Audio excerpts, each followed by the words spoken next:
Good morning, everyone. This is Billy D from CalJam with one of our amazing podcasts that we've been giving you guys. Got a really close brother, excellent friend, great chiropractor. Somebody I'm honored to call a friend, Dr. Patrick Gentempo on the line today. Good morning, Patrick.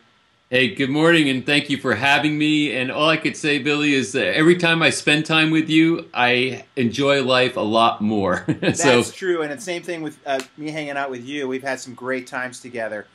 Now, basically, we kind of briefly touched a little bit on what you're bringing to CalJam. You want to just give everybody a little bit of a hint? Yeah, my theme that I want to bring this time to CalJam centers around the importance of a patient having a health philosophy. We chiropractors, we've been steeped in philosophy, or at least we should have been, or we find it maybe when we get out of school and we have all these conversations around philosophy. But philosophy isn't just for chiropractors. Philosophy is for everyone, and I am absolutely certain that it is life-threatening for any person, not just a chiropractor, but any person, to not have a health philosophy. And I think it's just a few easy steps to build your health philosophy by concluding on a few key questions. And then once you have a health philosophy, what a person needs to do is to go out and find a practitioner that aligns with that philosophy so that they have the best chance for themselves and their family to move forward in life in the most healthy way. Now, how do you really expect people to develop an appropriate, probably healthy lifestyle versus one that's pretty much people are almost to some degree brainwashed into the wrong health system through media and through maybe a paradigm that's been taught by an allopathic profession that's based most of their philosophies on input from the pharmaceutical industry? Well, what you do is you ask some founding questions, right? So a really important question that you'd want to establish is, on a scale of 1 to 10, how important is your health to you? Okay, and it should be for 10 for everyone. I mean, I can't understand who would not say 10 to something like that. Well, they almost always do, except sometimes when you don't get this question answered. And I recommend this for every chiropractor. That's a great question, even in the consultation. I was going to say, it should be in the consultation, or at least in the pre-reported findings, because it goes like this. Mrs. Jones, on a scale of 1 to 10, how important is your health to you? If she says anything less than a 10 or a 9, before you can go on and try to make recommendations, you have to say, well, before we go on, let me ask, why only a 4, right? And the response typically they'll get is, well, I'm really busy, I've got to take care of 3 kids, I'm full-time at work, and et cetera, et cetera, et cetera. So then the next natural question is, well, let me ask you a question. If you lose your health, how are you going to take care of all those other responsibilities? Right, I mean, it's... Right. And that's where they say, oh, well, I guess, okay, so in that context, I would say it's a 10, because, yeah, I got to take care of my kids, and I need to work, and, right. Okay, so your health is that important to you, great. So now it's really important that we start to understand what are your foundations, or what are your belief systems around where health comes from, and what generates good health, because we just established that health is really important, right? Right. So then it would just be asking some founding questions. Where do you think health comes from? Do you think, it depends on the person, you can kind of customize these, but in general, what's your view of reality about health? Do you feel like your body is born competent to express health, or you're born to be healthy? Or do you feel like the body was born incompetent and it needs things done to it in order to find health? I'd like to know their answer and why they have it, etc. Because where that leads is to, for example, one time I had a patient say, I was checking them, and they had a lot of tension in their upper cervical spine. I looked at their history, and they didn't say anything in the history about having headaches. And I said, let me ask you a question. Do you get headaches? And she said, yeah, as a matter of fact, I do. I said, well, why didn't you check it on your history form? She said, well, I get normal headaches. Right. Which is like an oxymoron, right? Normal headache. And I said, well, let me ask you a question. What do you do for these headaches? She said, well, I take a couple of Tylenol and they go away. So I looked at her, I said, do you think the reason you're having your headaches is because there's a lack of Tylenol in your blood? And it was like a revelation to her. She's like, wow, I never thought of it that way.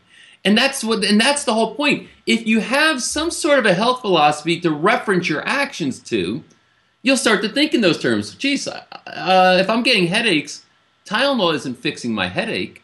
There must be something else going on I need to think about, or I need to attend to. So I believe that there's some founding questions that we could ask, and a way to assemble with what I call a philosophy formula, which is a 3-step process to say, here's what I believe, here's why I believe it, and here's what I'm going to do about it. And when you wrap those things in on just a couple of core foundations, about the body being self-healing and self-regulating, about the nervous system being the master system and control of that body. But then you can extrapolate from those foundations to things like vaccines. Do they make sense? GMOs, do they make sense? Pharmaceuticals, do they make sense? Etc. So if you've established health is important, here's foundational understandings about health, or truths, if you will, and here's why I know these things to be true, and you can start referencing against what they're barraged with out there in the media, there's a chance for them to start making better decisions. And that's really what I want to bring to the table here. Yeah, and then the next question would be is how do you bring in the chiropractic principles to a non-chiropractic? I mean, one of the things that you've often professed is that we have negative brand equity as far as the public's concerned. How do we change that and get people to really understand our chiropractic paradigm and the principles that are so important that we live our lives in congruent to? How do we get that across to the general public that really 50% of us, 50% of the people out there probably wouldn't go to chiropractor if we were the last person on earth? How do we change that? I think it's by promulgating our principles. Our error has been, hey, people won't understand what we do, so we're going to go out there and talk about back pain and things other than what chiropractic really is about. Right. And as a result, we created a brand image that was inconsistent or incongruent with what the truth is about what chiropractic is. Right. When we have the balls to go out there and speak the truth, and I always say the truth is only a problem for those who oppose it. If we are willing to speak the truth and say it out loud and be that person that has a better vision and a better understanding, then I think that's how you shift our brand equity and we start growing. Now, what's interesting, I mean, listen, I was a teenager when somebody told me the chiropractic principles, and I decided that day to become a chiropractor. It's not like it's hard for people to understand, and that is the premise that is wrong that chiropractors hold. Well, people don't get chiropractic, or they can't get chiropractic. Yes, they can. Listen, we're smart. We're not that smart. It's not like we're the only people on the planet capable of understanding this stuff. Right. You know what I'm saying? So we have to, we just have to say it in the simple terms like I heard it when I was a teenager. Right. And people go, aha. Wow, that makes all... Was it really hard for me to say to a person, do you think you get your headaches because there's a lack of Tylenol in your blood? Does she not get that, oh, maybe there's some other elements here that I have to consider? It's really that simple. Yeah, and your kid doesn't have asthma because he has a shortage of albuterol. There's reasons. There's always a cause, and we got to get people to understand medicine is so great about just treating symptoms, and they never really address the cause. And when we start working with, at least in my practice, when I start working with people and get them to realize that we need to address the cause versus the symptoms, it really turns light bulbs on and people start. And then you hear that all the time. How come nobody ever told me this before? And even like you said, a lot of chiropractors don't practice what I consider chiropractic. We've all been kind of pigeonholed into this back pain model, which is like just a fraction of what we do. I mean, Mark Kimes was here last night. He was showing videos of just the Spears Clinic back in the 50s where they were healing these people of just everything from rheumatoid arthritis to you name it, just miracles in the sanitarium that the guy spent $50 million building back in those days. Clearview. I mean, they had case study out of there. I mean, they literally compared the results on mentally ill people of chiropractic versus medicine, the medical or pharmaceutical interventions, and chiropractic was doing much, much better. So yeah, we have a history here, and we decided to somewhere along the line abandon it to a large degree. And that's basically for social acceptance, or just for our pick up our crumbs from the insurance company, or what's the insurance acceptance and social acceptance. Right. I know you've been really, really proactive about getting people off insurance and just getting, and that's what we talked about last night. I mean, it's so refreshing now that people, when they come in, I expect most of them just to pay cash anymore, because it makes it so much easier for me as a doctor to say, hey, this is what your problem is, this is what it's going to take, and this is what it's going to cost, and then the whole insurance thing's something that's not even on the table anymore. And it's just so liberating. I mean, I'm really excited about the future of chiropractic, and I just hope less and less insurance. And insurance is covering less of everything, so people just have to start realizing that they got to take responsibility for their own health and build their health philosophy and live it. Well, here's another premise that I ask a patient, based on exactly that. Do you think it's a good idea to entrust your health and well-being to the federal government or the insurance bureaucracies? Right. And they all laugh. No, of course not. I don't trust those people. They've been lying to us now. And it's obvious that they've lied to us now. Did you see this guy Gruber from MIT, professor that consulted with the White House, the main consultant? I think they paid him $400,000 to architect the Obamacare Act, and he just came right out and said we tortured the language in the bill so that people wouldn't understand what we were really trying to do. And because if they did, they would never pass the bill. So, I mean, and this became like front page news and a sensation that they're lying to us, they're manipulating us. And he literally said Americans, the American voter is too stupid to be able to understand these things, so I'd rather do it this way and have a bill than not. It is the purest form of evil that I can possibly comprehend. And the reality is, we need to be a solution to this. We need to say, get out of that system. Our goal is to keep you out of that system. That system is lying to you. That system is killing people. That system is bad, and you don't want to be there. And they get it. Right. And if I have people that resist what I'm trying to teach them, it's just like, well, go ahead, do that, and when you want to get healthy, come back. I mean, so many people are waking up to reality, and I mean, I'm really active on Facebook and social media, and it's just amazing how many people are just so resistant to really accepting the reality of what's going on in the world. And I mean, you still got people that actually think the government's for them. I mean, come on, man. I mean, I would never try. They can't even balance a checkbook. What alone are you going to let them be responsible for your health? Yes, and that's exactly right.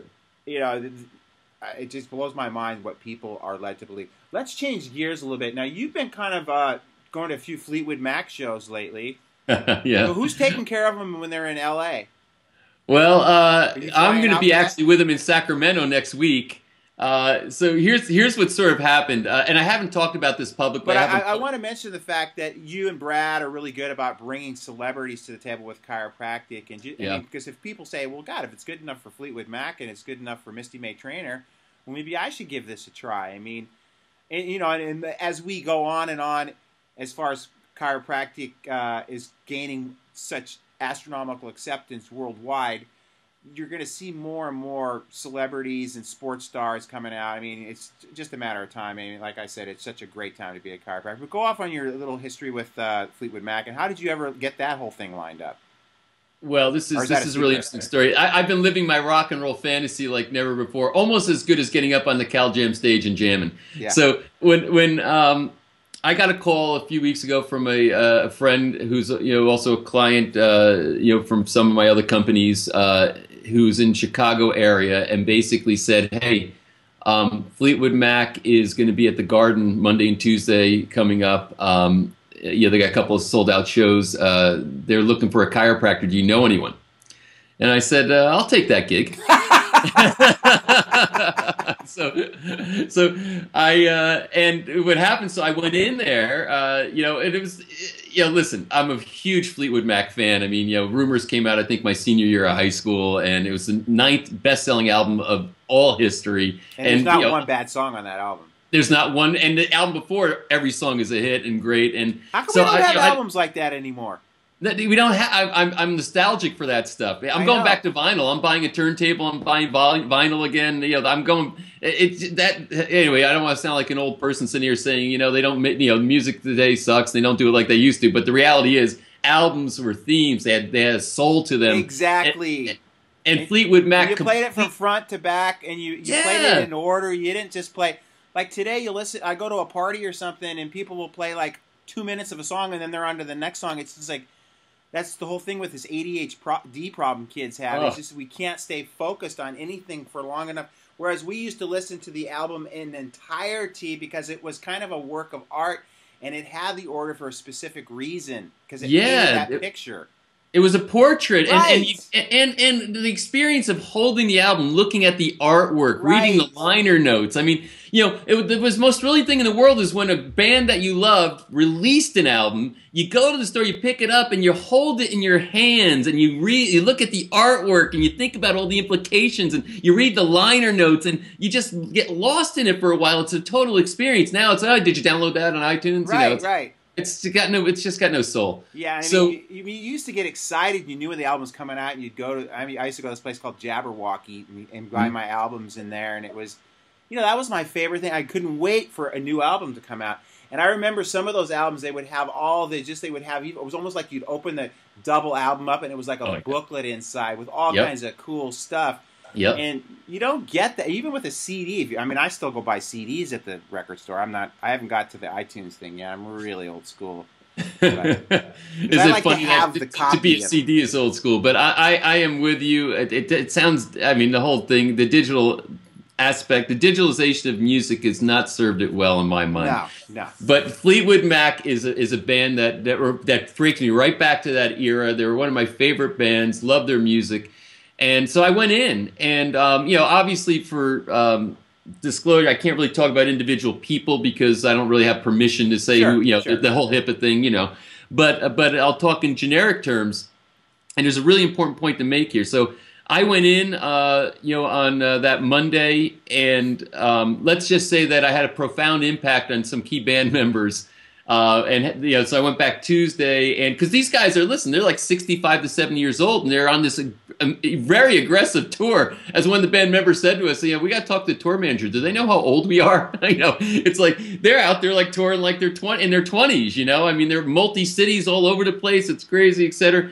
So and I looked, and I got as I'm looking around and I'm seeing everything. I said, there's so many areas where these people need wellness in a big way. To take on the road with them, with what kind of shakes could we whip up real quick before they go out there and get their energy better and adjust them and do all kinds of stuff. And I'm really starting to put together, piece together in my mind. There's things that we could do that could are low hanging fruit to really enhance their experience.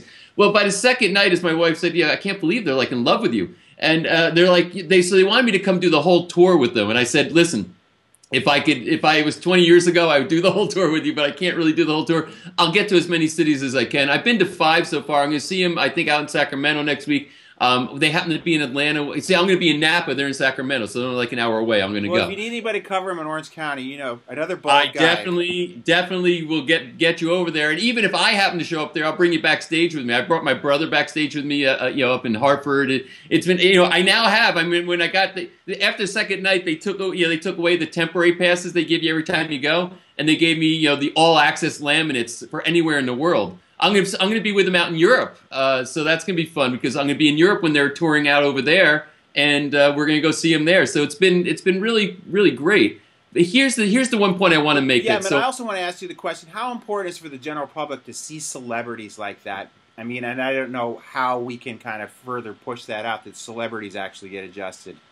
I was one of the first people to really start doing that with Dan O'Brien, the Athlon gold medals. We made that. He called me on the phone and said, if it weren't for chiropractic, I wouldn't have won the gold medal. My first response: would you be willing to say that publicly? When he said yes, we created. I spent 150 grand, back then, which was real money.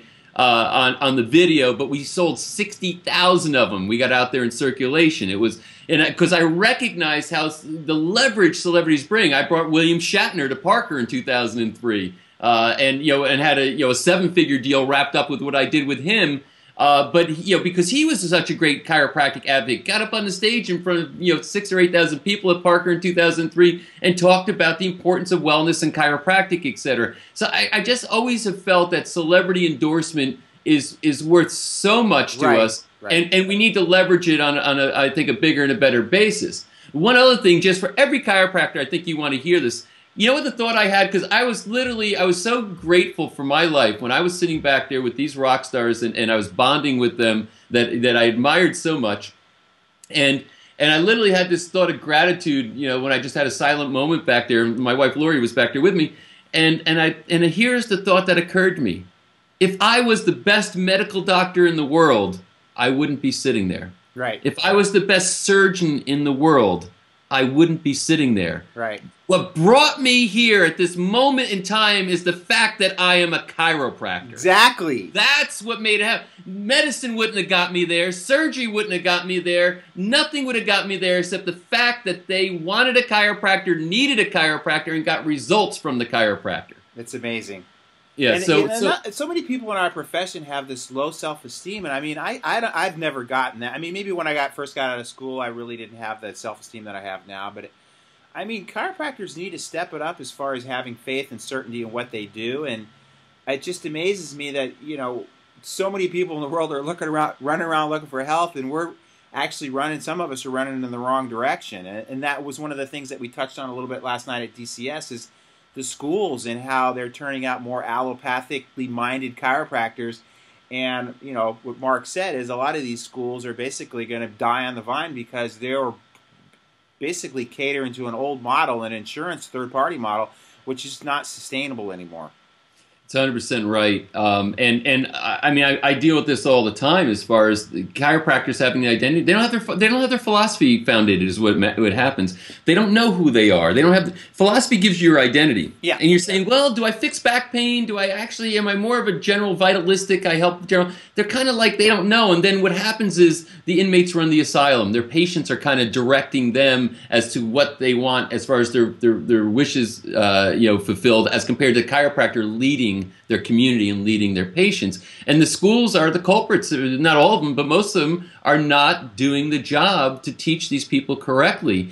And we are. The profession has got a very large mechanistic dimension to it, who are anti-vitalism, anti-subluxation, what chiropractic truly is. So I look at practices like yours, which see huge volumes of people, and why it's just the principles you carry and the confidence and certainty you have in your thinking.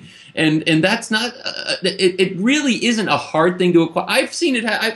I've seen in a one-day seminar that people just hearing what I have to say, they turn it all around. Sure, but nobody ever put it together for them. It's harder to be mechanistic than it is vitalistic. I mean, because vitalistic, you just come from a place of love and give people hope. And of course, you still want to know your technique and you have to know your science, but it's just it basically coming from that old mechanistic model is like you're trying to treat and cure things and diagnose stuff.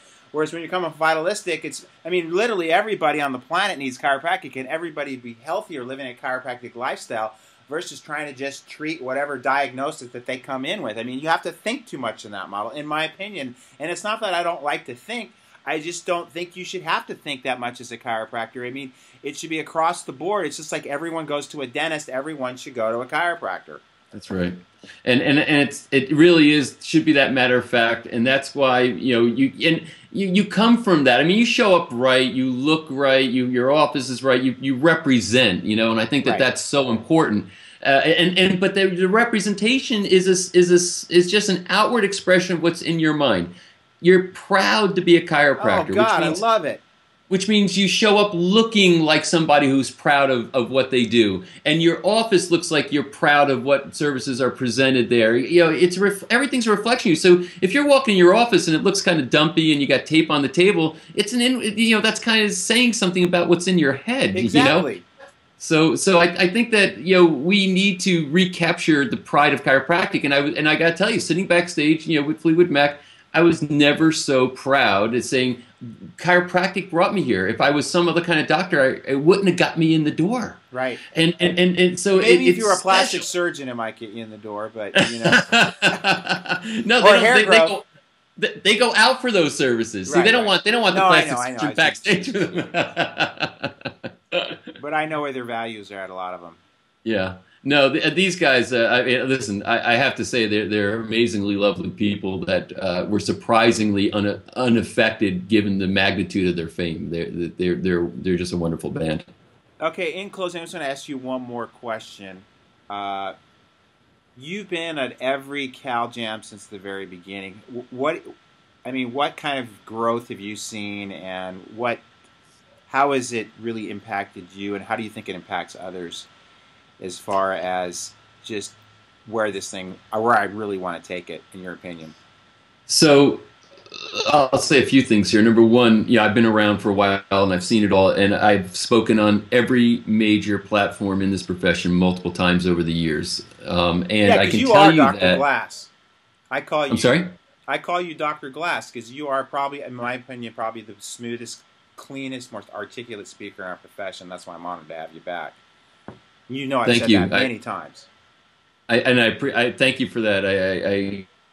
sincerely appreciate that comment. And that's why you're in the movie Doctor. I mean, because you come across as very, very articulate, and I mean, something, a person that people can listen to from any walk of life. Yeah, and I've appreciated that. When they brought me back for Bought, and they brought me back for Doctored a couple of times after the first time. They just really liked the way that I communicated across. And I think why? I think it's very simple. I just have passion about it. And that passion is genuine. And with Cal Jam, I'm going to tell you a couple things very personal for me. Number one, when you came to me in the very beginning and you said, "Hey, I got this vision. Here's what I'm doing," and I said, "I'm all in." I love the vision. I love the fact that it's breaking the mold of not showing up at a hotel and having that same old kind of environment. And I'm not putting down anything else, but it was upscaling the whole thing into this beautiful venue with a different theme. My chiropractic and health, a passion for me, but so is music, a big passion for me, and me as well. Yeah, and exactly. So, and then when you started to talk about the themes and the band on stage and how you're integrating these things, I got very excited. And so, I went out and we mailed our list. At that time, I still owned CLA. We were blasting our list out there. We're getting people to the thing, and you had a phenomenal showing the first time. But you also recognized this wasn't like a one-trick pony thing. You're committed to this thing and saw it into stadiums in the future. Year by year, it kept growing, growing, growing. But here's what's meant to me on a deeply personal level, which was extremely important for me. As somebody who's been in a leadership position in the profession for quite some time, you can get discouraged. And you can start to, you can't help it with all the shit that's going on. So Cal Jam renewed my hope. It renewed my hope for the future, for the profession. It renewed my hope for the possibilities of what chiropractic can be. You've never told me this before either.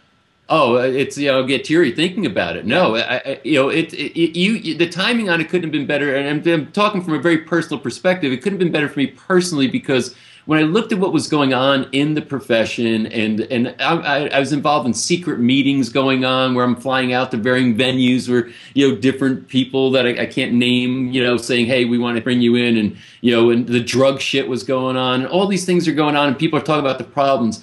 And here you are, you step up. And you create a vision. You put your gonads on a chopping block, with the big checks you got to write to say, "I believe, I believe that people will show up. I believe if I build it, they're going to come," and then they came, and then thank God, thank God is right. And then not only did they come, but the festive atmosphere is there. The spirit, you talk about dead chiropractor. The spirit of Fred Barge is there. The spirit of BJ is there. The spirit of Didi. All these people from our past who were these great thinkers who thought outside the box and did unusual things. You brought it there, and they showed up, and I said, "I believe. I have hope.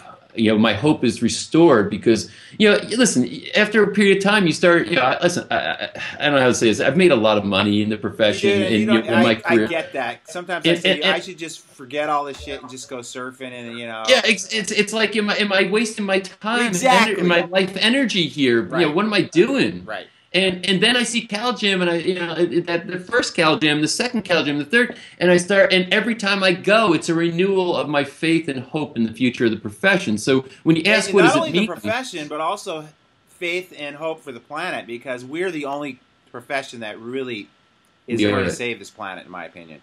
We are it. So that is what Cal Jam, on a very personal, deep level, has meant to me and continues to mean to me significantly.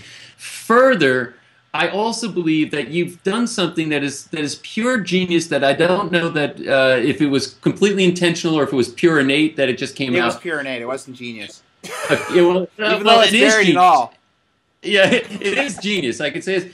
But music, and it's like with Mac, these songs, every time you hear a song, it anchors me to a part of my life. Right. When you are getting pure, inspired presentations from the best in the profession, and outside the profession that align with our values from a stage, and you mix that with music, that they bring these two things together, especially it's live music, you put these things together and it creates, what would be referred to as an anchor inside of you.